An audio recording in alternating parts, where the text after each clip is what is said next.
Good day, everyone. Thank you for joining me for episode 4 of season 2 of Inside Track with IFPRI. I'm your host, Katarla Taylor.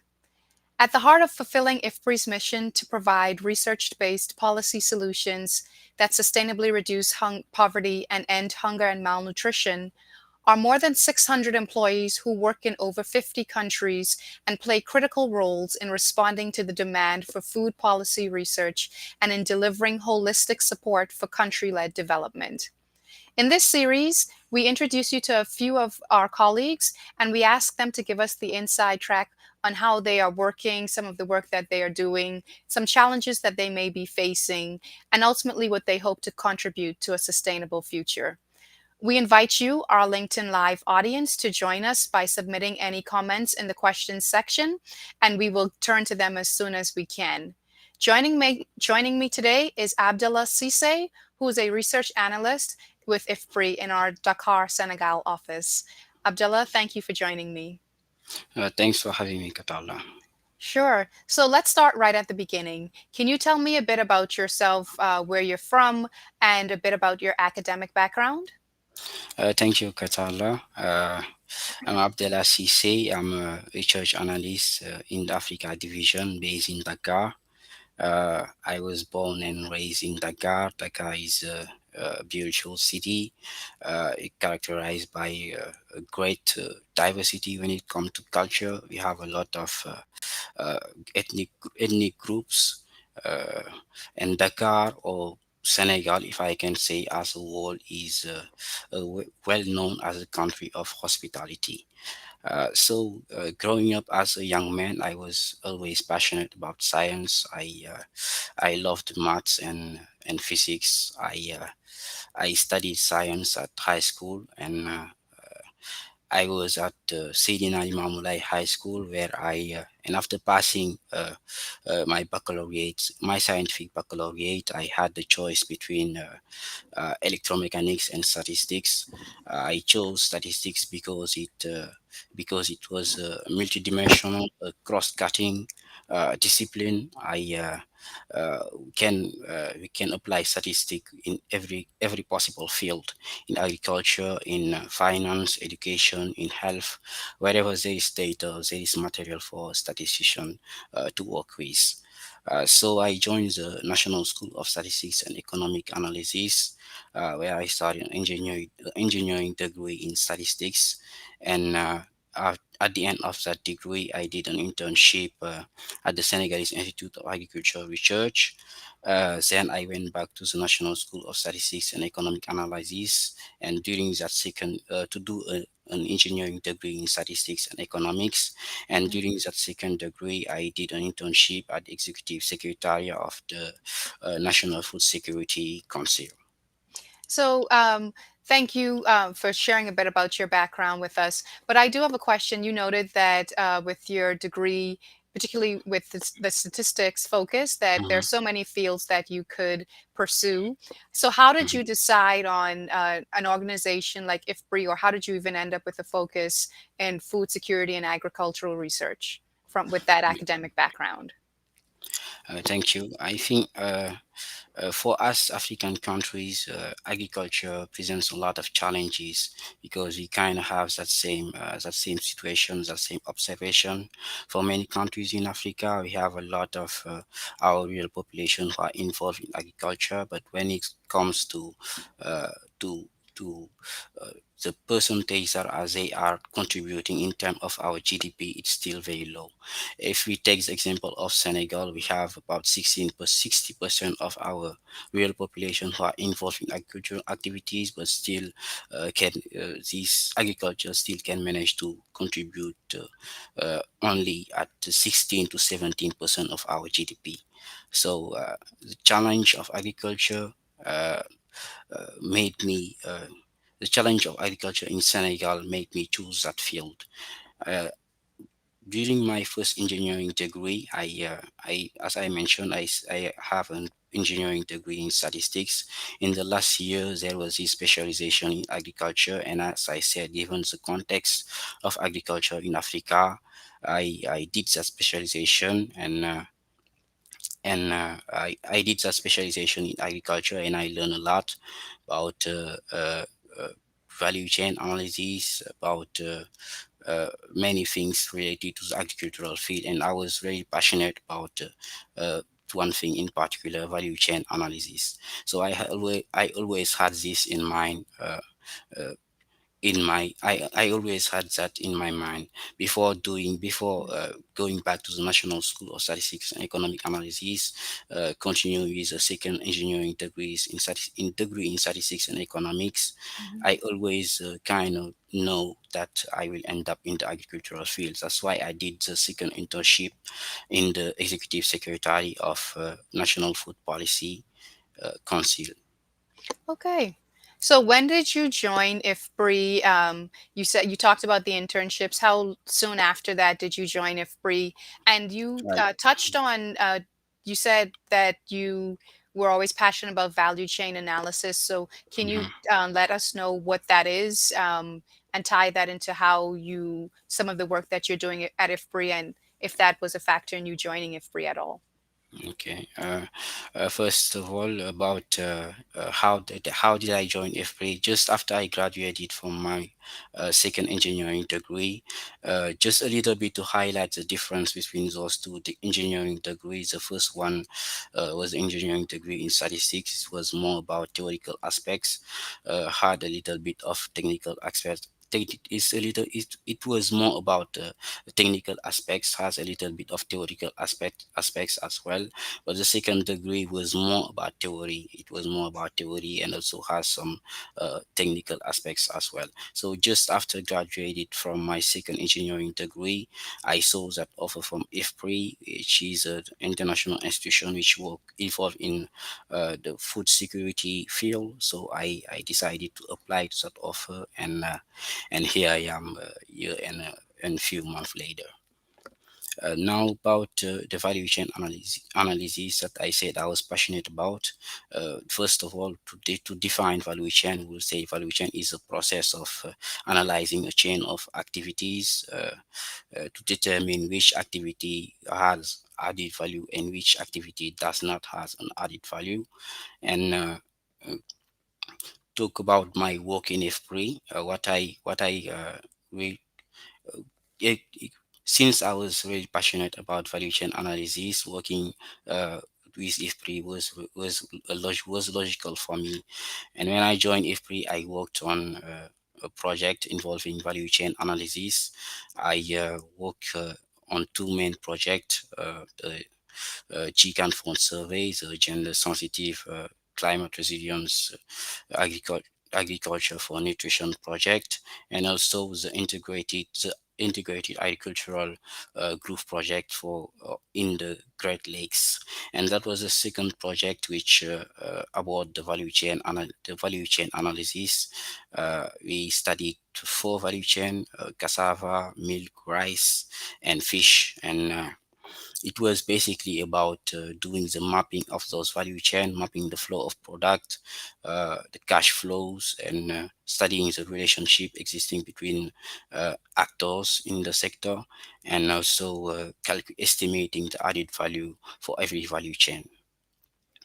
Let's take an example of a value chain. If we have, for example, the millet, we have the gross product millet, which is produced by farmers, and we have the final product, which is, for example, millet flours, which is bought by household in order to be consumed.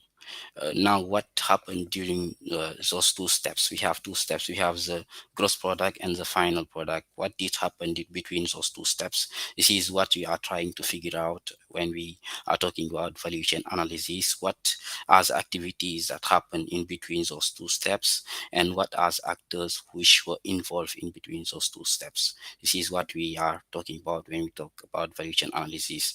An example: if we have 100 kilo of millet, for example, which is produced by farmers, those on those 100 kilos, 10 kilo can go to the consumption, self-consumption. 10 kilo can be lost because maybe lack of adequate storage facilities. 40 kilo can be sold to to processors, those who are doing the transformation. Then 40 kilos can be sold to intermediaries. And now we will follow up on those 40 kilos.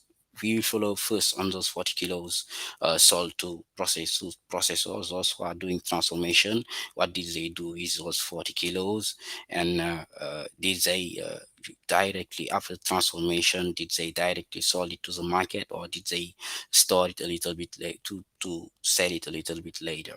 So when we are talking about value chain, we are trying to track the products through the process, through those processes. How do we get from the initial product, the gross product, to the final product? What happened in between those steps? This is basically what we are trying to identify when we talk about value chain analysis. Okay, so that's quite interesting. And so, to sum up what you're saying, you want to know everything that happened from the time Right. the farmer produced it until Yes. it ends up at the household and what happened in between. So, then to take this a bit further, can you tell me, once you find that information out, what is the hope in understanding that process? What is the outcome, or what do you do with that information? Are you looking perhaps to identify if there's a farmer who maybe dominates the market? What are they doing right? Or are you looking and perhaps to help other farmers to say maybe if you shift this, or I don't know what. Yeah, Yes. what's the outcome of that research of understanding that chain? Yes, that's exactly what we are trying to do here. After having those information about for example, who detain the power in the market, who's the most efficient in the market. If we look at the various farmers, we can identify those farmers who contribute most, who have most success in terms of their activities, and we can identify them, their characteristic, what type of seeds are they using, are they using improved seeds, what type of fertilizer are they using.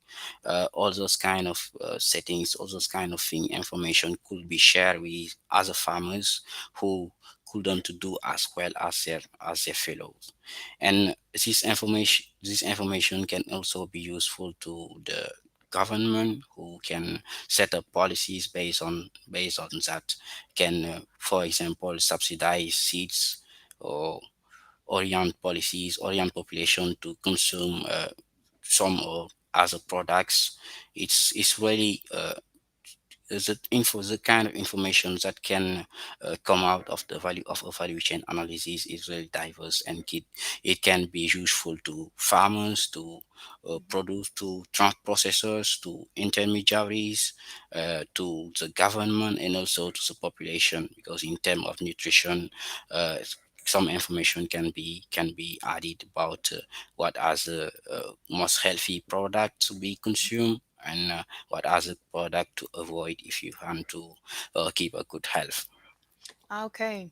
I think that's quite interesting. You were talking about the fact that you joined IFPRI as a research analyst, Mhm. and again, we've gone in depth about what a value chain analysis is. So, can you tell me a bit more about what your workday looks like as a research analyst? What does that entail? You mentioned some of the projects that you're working on, but what Mhm. does a day to day look like? As a research analyst, my work is centralized about data analysis and data management, data collection, designing tools, designing application, producing reports. So as I mentioned, I work on two main projects: the GCAN Fund Survey, which is gender responsive and climate resilience agriculture for nutrition, and this was basically phone surveys uh, that were launched in various countries in Africa, and also in some countries in South Asia. We are trying by that to identify, to study the impact of COVID-19, uh, to study the impact of COVID-19, and also the resilience of households to that pandemic. So we run a few rounds as I said, in many countries in Africa, and also in many countries in South Asia. But our role was to supervise two countries such as Senegal and Niger. So we did 4 rounds for Niger and 5 rounds for Senegal. and between those rounds we had 1 month apart, and we will be doing a follow up on indicators to see how, for example, food securities and indicators has evolved over the time. Every time we did a round, we will collect the same indicator to do a monitoring of these indicators. And now we have the Peak Agile project, integrated agricultural growth project in the Great Lake, which is a project in Democratic Republic of Congo. I already talked about it when I explained about the value chain analysis. Now, what's really exciting about my job as a research analyst is the fact that as IFPRI is an international institution, I am working on many countries' data sets, and I can learn a lot about other countries just going through those data sets, Mhm. just doing those analyses on socio-economic, socio-demographic profiling. It's like sometimes it's like I'm traveling through the data before, without even moving from my computer. It's really exciting to be able Mhm. to know about other countries just going through those data sets, and you can even learn more about the Senegalese people when you go through Senegalese data sets as well. I think that's a really a fascinating way of describing what you're doing, right? Because I think some people would be inclined to say, "Well, you're dealing with data all day." That could be obviously it's very labor intensive. The attention to detail matters, but the way that you describe it as the ability to travel through countries through looking at data and understanding more about their projects, about your own country and other countries where you've obtained a bit about the data about the people, how they're living. I think that's a Mhm. really interesting take on data analysis, and yeah, I think now I want to explore that as well. So, what about the responsibilities that this job entails? Yes, Some of these things that you're talking about, they have yes. real world implications for people's lives. How is that?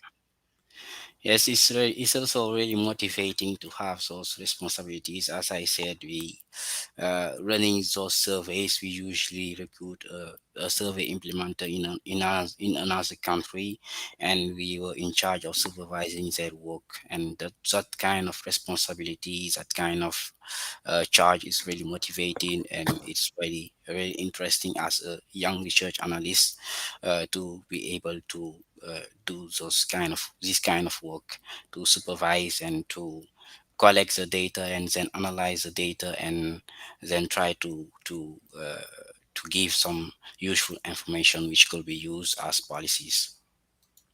I Thank you.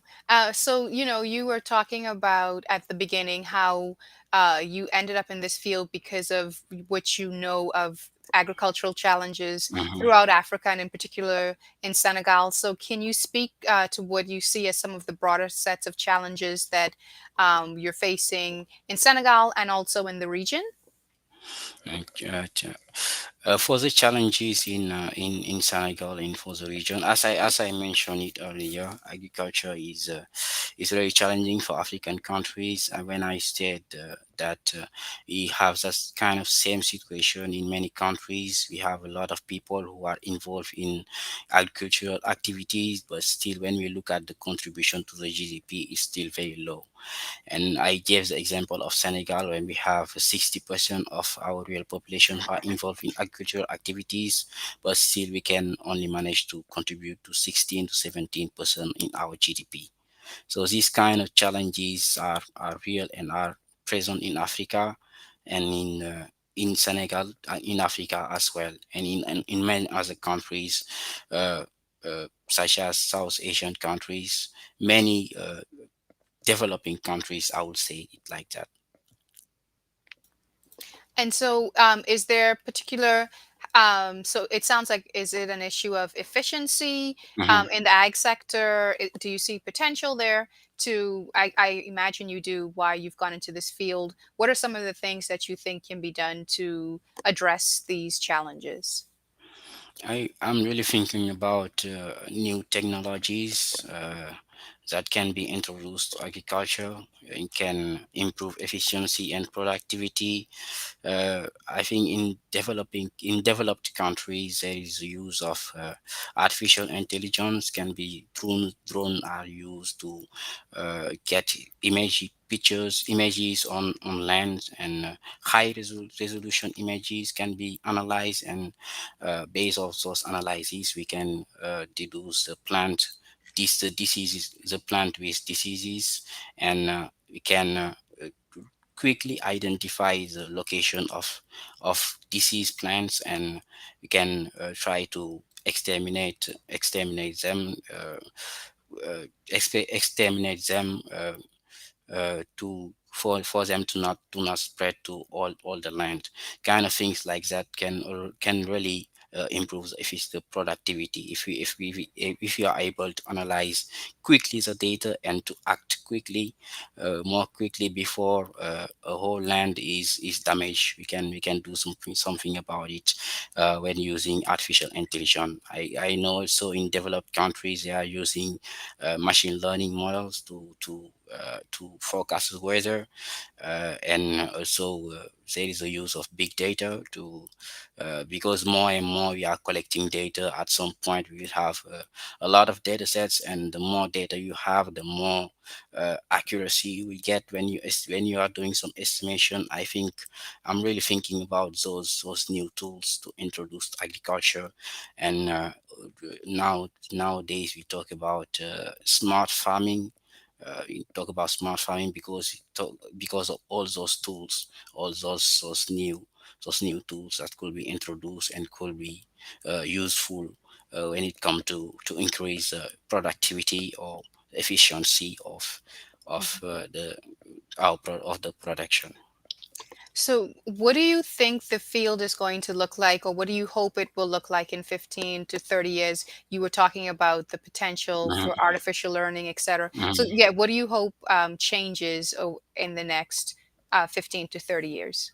In the next 15 to 30 years, I expect to have more models, more approaches, more methodologies. Uh, as I mentioned, I hope we will introduce those new tools. I just mentioned big data, artificial intelligence and machine learning. I think those new tools can really be useful in the next 15 to 30 years to really work on the productivity of our the productivity for our farmers to improve on that and try to make agriculture a big contributor when it comes to our GDP for our respective countries in Africa. I see that we have a couple questions from our audience tuning in.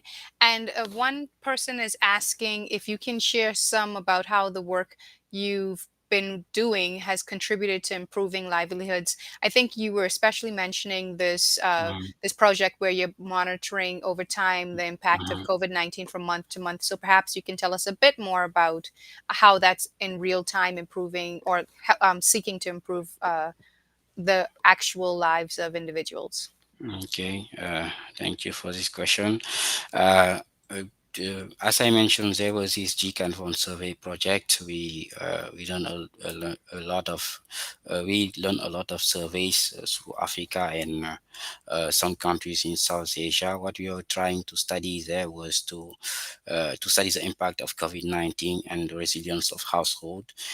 There were many topics inside those questionnaire. We tried to talk about education because of COVID-19. Some children went back home, and after COVID-19, did they go back to school? We try to study those kind of things when it comes to education. When it comes to health, we were trying to see if the households had issue after COVID-19.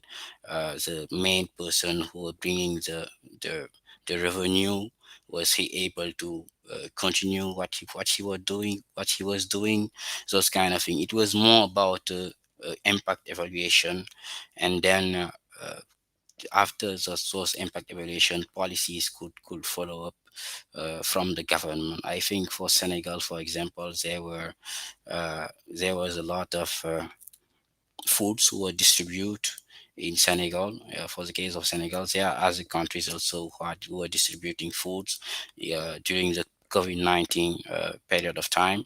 Uh, those kind of things that always can evaluate the field, what is wrong, what can be improved. Those kind of things is what we did with the Chicken Fund survey, and then the government can jump in and put on some policies to help to help household improve their livelihood. Thank you. And I think, no, go ahead. just to also mention the other projects, the Mhm. PICAGL project, the integrated agricultural growth project in the Great Lakes, the value chain project. With that project, you are able to identify the value chain who are more contributing in GDP of the country. Yeah, we are able to identify what activities are more contributive in terms of value added, and we determine the relationship between the various actors. I think this kind of information we can help farmers, for example, to see where what did the other farmers that succeeded, what did they do right, and they did not figure out yet. This kind of information can help farmers also in the government place. The fact of finding out what as a real problem. Is there a need in financial services? Is there needs in uh, capacity strengthening? Those kind of things can really help the government orient their policies and help locals in improving their livelihood. Thank you. You know, Abdullah, you noted you're at the beginning of your career and you're Mhm. already engaged in a lot of uh, very impactful work. And so it'll be interesting to see where you go over the years to come and how you're able to help shape the field. And so Mhm. thank you so much for joining us for this conversation today, where we get just a brief look into what it means to be a research analyst with IFPRI in the Senegal office. But before we leave you, I just wanted to ask you just a personal question more about you talk about being from Senegal Mhm. and just being known for your hospitality. What are some Mhm. of the things that you think stand out most about Senegal that you want to share with us, or some of the things that you Uh, personally enjoy? Yeah, just tell us a bit more about the personal side. I Personally, I think the what's really standing out in Senegal, I think it's our food. It's our food because last week our national dishes has become a UNESCO heritage, has into as a UNESCO heritage last week. This is something we are really proud of, and other countries like Nigeria try to steal to steal that meat from us, but we still we kind of have it back. We kind of have it back, and I really that's something that's really enjoyable about Senegal. We are a country of hospitalities. We like to share foods, and we like to welcome everyone. Okay, so I am not going to get into that national wars. So you can fight that out with our Nigerian colleagues. But Abdullah, I just want to say thank you so much again for joining us and giving us a look into what your day is like as a research analyst. And I want to wish you happy holidays, and those of you who have joined us for season 2 of Inside Track with IFPRI. Enjoy the rest of your day and stay safe, everyone. Thank you, Katara. Happy holidays also.